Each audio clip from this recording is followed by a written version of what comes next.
Okay.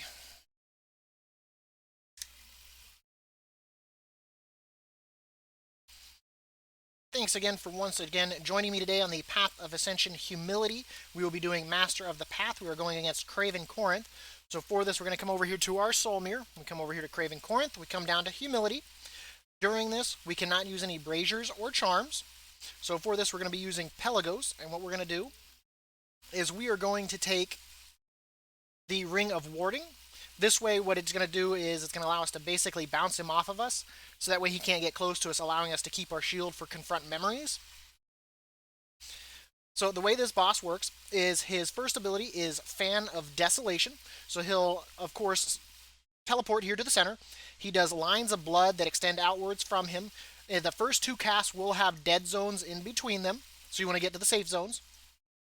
The third cast will cover about 75% of the stage, with 25% of it being safe. You want to make sure to get to that. The way we're going to be doing it, of course, is we're going to be using our Confront Memories to basically soak that. So that way we don't have to worry about moving too much here. We're going to make sure to focus all of our DPS on him by using the Ring of Warding to keep him away from being able to touch us. So we would just use our Ring of Warding. So of course you can see here he will not be able to pass through this barrier. We can, of course, pass through it. So even if we wanted to, we could even back up and stand on the opposite side of it, because he'll just bounce off, allowing more distance between him and us. It does stay up here for a good amount of time. If you're using it on other fights, the thing to keep in mind is, like, if 4 enemies touch it, it immediately breaks. So it allows us to bounce him 4 times, which should allow us to keep our Confront Memories up and keeping a good distance away from him. The second thing that we have to be mindful of is he will teleport behind one of these pillars, and he'll summon an Anima Orb, which he'll begin consuming. As he consumes this, of course, gives him back health. One thing I have noticed, of course, is hitting it with Aspirin's Binding. By the time you get to it, it'll mostly kill it. And then I would just recommend doing Test of Faith on him, rather than wasting a Test of Faith on the actual Anima Orb if it only has like 10% of its health left. You're wasting damage there at that point, especially since I believe the fight only has a minute 20 seconds to down him. I know it's a really, really short timer. And he does a lot of slap damage. It's why you want to make sure to keep him out of melee range as best as possible. And of course, we'll be DPSing him with Test of Faith. Aspirin's Binding to keep him away from us. Confront Memories will be taking the shield. Unleash whenever we can. And of course, make sure that it's timed okay, so that way he's not going to teleport somewhere and make us miss. And then I almost forgot the other 2 abilities, of course, that he gained from Wisdom that he still has in Humility, is as he moves around, he will do circles of blood on the ground. Stepping in that does do damage, and he'll summon blood orbs that, stepping into that, slows you down.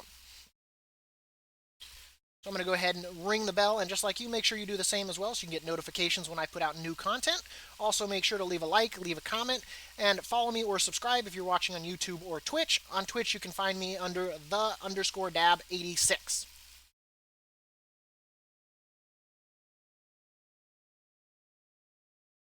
So you can already see there, he's got his first little ground thing from where he's there.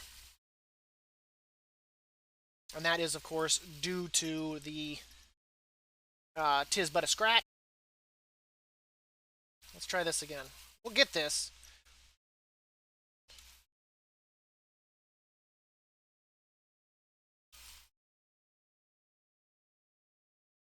So we'll sit that Unleash then until...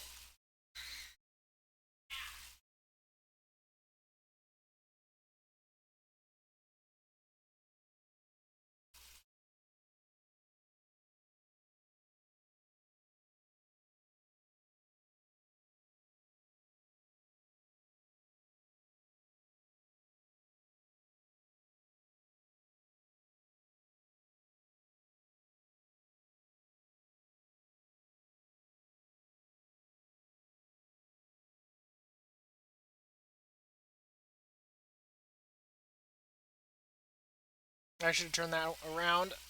That was foolish of me.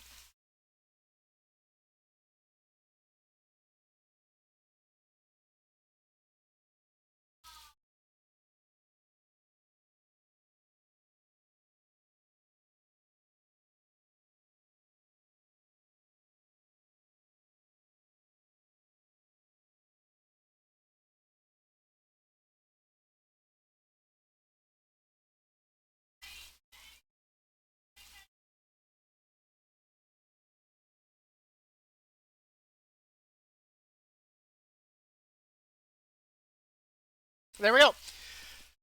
If I would have just done that before. Thank you so much, Atsgonia, for convincing me to finally do what I thought was a decent idea. Thank you so much. I appreciate that. So, best thing to do is sit that first, unleash, wait until that anima orb comes up, instantly destroy it, prevent him from healing. Make sure to use your ring of warding to keep him away from you. Time it well with your aspirant's binding. Try not to take too much damage while you're waiting on that second haste on before you take that final shield going into his final phase, because then that way you can time it perfectly. So if he does manage to enrage, you've got a second shield there, worst case scenario.